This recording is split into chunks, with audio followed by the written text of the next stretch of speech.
Good morning. সবাই কেমন আছো? আশা করি অনেক অনেক ভালো আছো। তোমাদের ভালোবাসা আমিও অনেকটা ভালো আছি। আর এই দেখো আবার সকালবেলা তোমাদের সামনে চলে এসেছি নতুন একটা ভিডিও নিয়ে।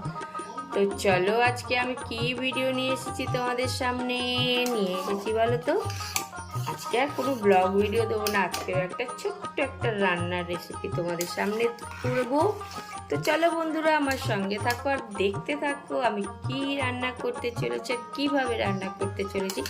আশা করি তোমাদের ভালো লাগবে। তবে যে রান্নাটা করবো সেটা তোমাদের সবারই জানা, আমিও যেভাবে জানি সেভাবেই তোমাদের সামনে তুলে ধরেছি। তো চলো বন্ধুরা রেডি, দেখতে থাকো, সঙ্গে থাকো, পাশে থাকো। এই দেখো আজকে আমি বাজার থেকে এঁচড় নিয়ে এসেছি কিছুটা অল্প, কারণ আমাদের খাওয়ার লোক তো অল্প। তো দেখো বাজার থেকে এইভাবে কেটে দিয়েছি এঁচড়টাকে। তো আমি এবার এঁচড়টাকে একটু ঠিকঠাক করে নেব, কারণ এই যে মাথার মধ্যে দেখো যে মাঝখানের ওইটা ফেলেনি, আর চোখলাটা একটু মোটা মানে পাতলা করে কেটেছে। তো আমাকে একটু চোখলাটা একটু ফেলতে হবে পেছনে। আর এই যে মাথার এই জিনিসটা ওরা ফেলে দেয়নি। এছাড়া আমি আর কিছুই বাদ দেবো না, কারণ এঁচড়টা খুব একটা পাকা না, বেশ মানে এখন এই হয়নি, একদম কচি আছে এঁচড়টা, বুঝতে পারছি যে একটু দানাও হয়ে যায়, দানা এঁচড়গুলো ভালো লাগে। তো চলো আমি এঁচড়টাকে এইগুলো একটু কেটে কুটে পরিষ্কার করে নিই।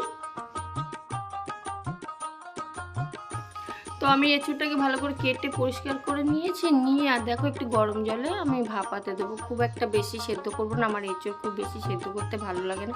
আর এই যে দেখো আমি চোখলাটার ওপর দিকটা একটু একটু করে কেটে নিয়েছি, আর কিছুই বাদ দিইনি, একদম কচি এঁচড়, বুঝলে তো, কোনো দানা পর্যন্ত হয়নি। তো একটু ভাপিয়ে নিতে হবে আমাকে। দেখো এঁচড়টা বেশ ফুটছে, এবারে মানে একটু খানিকটা সেদ্ধ হয়ে এসেছে। আমি বেশি সেদ্ধ করি না, নাহলে গলে যায়, ভালো লাগে না। এমনিতে তো এঁচড়কে কি বলে জানো, গাছ পাঠা বলে। তো এটাকে তো একটু বেশ পাঠার মাংসের মতো করে রান্না করতে হবে, তাই না? সেটা যদি গলে যায় তাহলে কি ভালো লাগবে। তো দেখো আমি এবার এটাকে জল ঝরাতে দিয়ে দিলাম।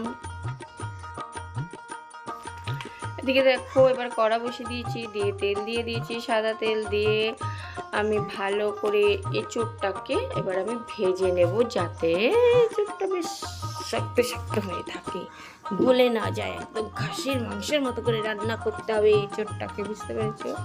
তো সেই জন্য দেখো আমি এটাকে এখন ভাজাভুজি করে নেব ভালো করে, বেশি বলতে হালকা হালকা লাল লাল ভাজবো। আর এই যে দেখো এবারে একটু নুন দিয়ে দিলাম, যাতে নুনটা এর মধ্যে ঢুকে যায়, সেই জন্য একটু নুন দিয়ে দিলাম। এবারে আস্তে আস্তে তুলে নেবো। দেখো আমার ভাজাটা একটু লাল লাল হয়ে গেছে, তো আমি এবারে এটাকে তুলে নেবো। আর একদম ভাঙতে দিইনি, দেখেছো, একদম সেরকম যেরকম জিনিস সেরকমই রয়েছে। আর এবার আমি এর মধ্যে কি করবো বলতো, এর মধ্যে একটু আলু দেবো। আমরা তো আলু দিয়ে এঁচড়ে আলু দেবো, অল্প করে আলু দেবো। তো সেই আলুটাকেও আমি এঁচড়ের সাথে একবারে লাল লাল করে ভেজে নেব। তো দেখো আমার আলুটাও ভাজা হয়ে গেছে, তো ওটাকেও আমি এখন এঁচড়ের সাথে তুলে নেবো। আলুর মধ্যেও খানিকটা নুন দিয়ে দিলাম, যাতে নুনগুলো এর মধ্যে ঢুকে যায়। তো দেখো আমার যেই আলুটা ভাজা হয়ে গেল, আমি ওটাকেও এঁচড়ের সাথে তুলে নিলাম।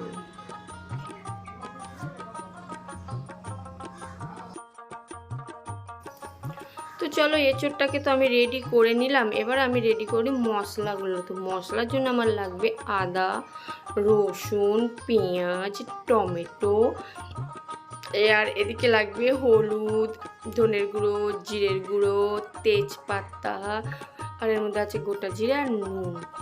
তো চলো আমি এবারে শুরু করে দিই রান্নাটা। তার আগে মশলাগুলো তো পিসতেই হবে, তাই না বলো? আর এই দেখো মশলার জায়গাটা আমি একটু জল নিয়ে নিয়েছি। আর এই যে এগুলো গুঁড়ো কী বলো তো, এটা হলো মৌরি গুঁড়ো করেছি। আমাদের না প্রায় কিছু না কিছু সব কিছু গুঁড়ো করে নিতে হয়, গোলমরিচ গুঁড়ো করি, মৌরি গুঁড়ো করি, সব রেখে দিই। তো সেই জন্য আমি এই জায়গাটা ধুয়ে নিয়ে ওর মধ্যে একটু জল দিই, আর এই মশলাগুলো দিয়ে একটা পেস্ট তৈরি করে নিতে হবে। তো চলো পেস্টটা তৈরি করে নিই। এই দেখো আমার মশলাটা রেডি। সেদিকে তো আমার এঁচড় সব রেডি হয়ে গেছে। তো আমি এরই মধ্যে একটু লঙ্কার গুঁড়ো দিয়ে দিলাম। তো একসঙ্গে প্রায় আমার মশলাটা রেডি হয়ে গেল। তাই চলো তো দেখো মশলা রেডি করার পর এবার আমি কড়া বসিয়ে দিয়েছি গ্যাসে। এবার আমি সর্ষের তেল দেব। আমি ওগুলো ভেজেছি সাদা তেল দিয়ে, কিন্তু রান্নাটা আমি এখন মাস্টার্ড অয়েল দিয়ে করবো। তো দেখো আমি তার মধ্যে কিছুটা তেজপাতা দিয়ে দিলাম তেলের মধ্যে। এবার দেবো গোটা জিরে। তো দেখো এটা বেশ মশলাটা বেশ ভাজা ভাজা হয়ে গিয়ে গন্ধ বেরোলে আমি এর মধ্যে আমার মশলা করা পেস্টটা দিয়ে দিলাম আদা রসুনের। তো দেখো গরম গরম ফুটতে শুরু করে দিয়েছে।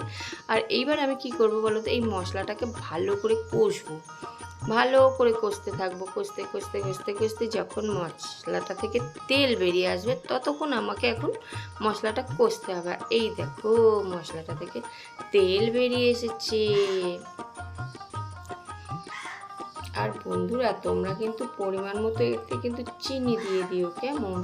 আর আমি ওই যে ওটা ধোয়া জল দিয়ে অল্প অল্প করে কষতে থাকবো, যাতে মশলাটা পেস্ট করেছি সেটা মানে ধুতে ধুতে আর একটু করে জল দিতে থাকবো। আর এই দেখো আমি পরিমাণ মতো, এতে তো নুন দেওয়া হয়নি, নুন দিলাম, হলুদ দিলাম, এইবারে ধনের গুঁড়ো দিব, জিরের গুঁড়ো দেব, সমস্ত গুঁড়ো মশলাগুলো এবার আমি দিয়ে দেব। কিছুটা কষা হয়ে গেলে তো দেখো আর পরিমাণ মতো চিনি দিয়ে দিলাম, কারণ এঁচোড়ের তরকারি একটু মিষ্টি মিষ্টি না হলে ভালো লাগবে না, টেস্ট আসবে না। এঁচোড়ের যে একটা টেস্ট আসে আলাদা, মিষ্টি না দিলে আমার তো মনে হয় কিছুতেই সেই টেস্টটা আমি পাই না। তো যাই হোক, যে যেরকমভাবে খায়, আমি মিষ্টি দিয়েই খাই। তো চলো আমার মশলাটা কষা হয়ে যাচ্ছে। তো মশলাটা কষা হয়ে যাওয়ার পর আমাকে এখন আমি যে এঁচোড়টা ভেজে রেখেছিলাম, আলু আর এঁচোড়, সেটাকে আমি দিয়ে দেবো। আলু এঁচোড়ের মধ্যে কিন্তু নুন ঢুকিয়ে, মানে নুন দিয়ে আমি ভেজেছিলাম, তো সেই জন্য এর মধ্যে নুন তো দেওয়াই আছে ভালো মতো। আর মশলা করার সময় আমি একটু নুন দিয়ে দিয়েছি, চিনি দিয়ে দিচ্ছি, সমস্ত গুঁড়ো মশলা দিয়ে দিচ্ছি। তো চলো এগুলো দিয়ে এবার আমাকে বেশ খানিকটা কষা করে নিতে হবে। যেমন খাসির মাংস কষি গো, ঠিক তেমনই কষতে হবে, তবেই না হবে এটা গাছ পাঠা রান্না। এমনি এমনি কি নাম হয়েছে গাছ পাঠা, একদম খাসির মাংসের টেস্ট আনতে হবে, তাই না বলো? তো দেখো এরকমভাবে কষতে কষতে থাকবো। আর এই দেখো কষতে কষতে পুরো তেল বেরিয়ে এসেছে সমস্ত মশলা দিয়ে, গন্ধটাও সুন্দর বেশি বেরিয়েছে। এবারে আমি এর মধ্যে জল দিয়ে দেবো। তোমার গরম জল দিতে পারো, ঠান্ডা জল দিতে পারো, যে যেরকম জল দিয়ে দিতে পারো। তো চলো আমি গরম জল দিলে ভালো হয় জিনিসটা। হ্যাঁ, তো দেখো আমি জল দিয়ে দিয়েছি, দিয়ে এবারে ফুটবে কিছুক্ষণ। হ্যাঁ, তো আমার বেশি আর নাড়াচাড়া করবো না, এরকমভাবে রেখে দিই, বেশ কিছুক্ষণ ফুটতে থাকুক, তারপরে আসল রঙটা চলে আসবে। আমি আমার পরিমাণ মতো, এটা কিন্তু গা মাখা হবে, খুব ঝোল হবে না, আবার খুব শুকনো হবে না, আমি এটাকে গা মাখা করবো। তো দেখো এবার আমি ফুটতে দিলাম, ফুটুক। তো দেখো এবার খুলি, এই দেখো আমার রান্না হয়ে গেছে, প্রায় সিদ্ধ হয়ে গেছে। আমাকে মাঝে মাঝে দেখতে হবে জিনিসটা সিদ্ধ হলো কিনা।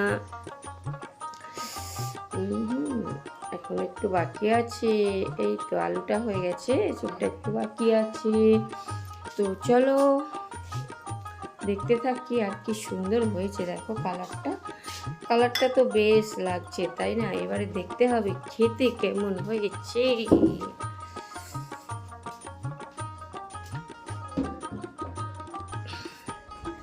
তো বন্ধুরা দেখো আমার গা মাখা হয়ে এসেছে, প্রায় আমার হয়ে গেছে। এবারে আমি এতে কি করব বলো তো, এবার আমি এখানে একটু তো ঘি থাকলে ঘি দিয়ে দিতে পারো, ঘি গরম মশলা তো দিতেই হয়, কিন্তু আমার এখানে ঘি নেই, যেহেতু আমি আমাদের এরা ঘি খায় না। তো দেখো আমি ওপর থেকে গরম মশলা ছড়িয়ে দিলাম, দিয়ে এবার আমি এটাকে ঢাকা দিয়ে রেখে দেবো। আমার রান্না তো প্রায় রেডি। এবার এটাকে আমার রিভিউ দিতে হবে খেয়ে কেমন লাগে। তো চলো গরম গরম ভাত নিয়েছি আর নিয়েছি নুন। আর এইবারে তোমাদের সামনে আমি তরকারিটার রিভিউটা দিয়ে নিই। আর এই দেখো আমার রান্নাটা কেমন হয়েছে বলো তো, দেখে তোমরা বলো কেমন হয়েছে, তোমরাই বলো কালারটা কেমন হয়েছে। তরকারিটা একদম পুরো গা মাখা, দেখো না ঝোল হয়েছে না শুকনো হয়েছে, একদম গা মাখা, মানে কষা মাংসের মতো না, কষা কষা কষা খাসির মাংসের মতো। তো যাই হোক, তো চলো, আর এতটাই ভালোবাসি আমি কতখানি নিয়ে নিচ্ছি দেখো। আর এই দেখো পুরো এক একটা পিস মতো রয়েছে, গলে যায়নি, কিছু যায়নি। হ্যাঁ, এঁচোড়টাকে পুরো এক একটা পিস, কিন্তু মানে ভালো সিদ্ধ হয়েছে, বুঝতে পেরেছো? কারণ আমি তো খাচ্ছি, আমি তো বুঝতেই পারছি। তো দেখো চলো তোমাদের খেয়ে দিয়ে রিভিউটা দিয়ে নিই। অবশ্যই আমি আমার নিজের রান্না নিশ্চয়ই খারাপ বলবো না, কিন্তু যদি ভালো হয় তো আমি কেন সেটাকে খারাপ বলতে যাব বলো? ভালো হলে তো ভালোই বলবো। তো চলো দেখি।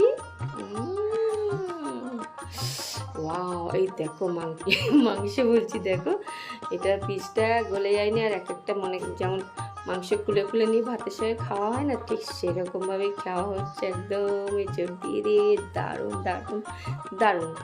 তো আমি দারুণ বললে হবে, তোমাদেরও তো করে খেতে হবে নাকি? তো এইভাবে একবার করে খেয়ে দেখো, তোমরা সবাই জানো তো, তবুও এইভাবে একবার করে দেখো। এই দেখো মাংসের পিসের মতো একদম নরম হয়ে গেছে, আর খেয়ে দেখো, ওয়াও, পুরো মাখন পুরো মাখন। তো চলো বন্ধুরা, এবারে অনেক তো গল্প হলো, অনেক কথা হলো, অনেক রান্না হলো, আর রান্নাটা কেমন হয়েছে তোমরা অবশ্যই বলবে। তোমরা তো আর খেয়ে বলতে পারবে না, তো দেখেই বলো কেমন হয়েছে। চলো, এতক্ষণ ধরে আমাকে সহ্য করার জন্য আমার এই রান্নাটা দেখার জন্য তোমাদেরকে অনেক অনেক অনেক ভালোবাসা। সবাই ভালো থেকো এবং সুস্থ থেকো। আর যদি কোনো নতুন বন্ধু দেখে থাকো আমার ভিডিওটা, তো প্লিজ আমার চ্যানেলটাকে সাবস্ক্রাইব করে আমার পাশে থেকো, আর পাশে থাকা বেল আইকনটা বাজিয়ে দিও, তাহলে আমার যত ভিডিও সব তোমাদের কাছে চলে যাবে। তো টাটা, সবাই ভালো থেকো, সুস্থ থেকো।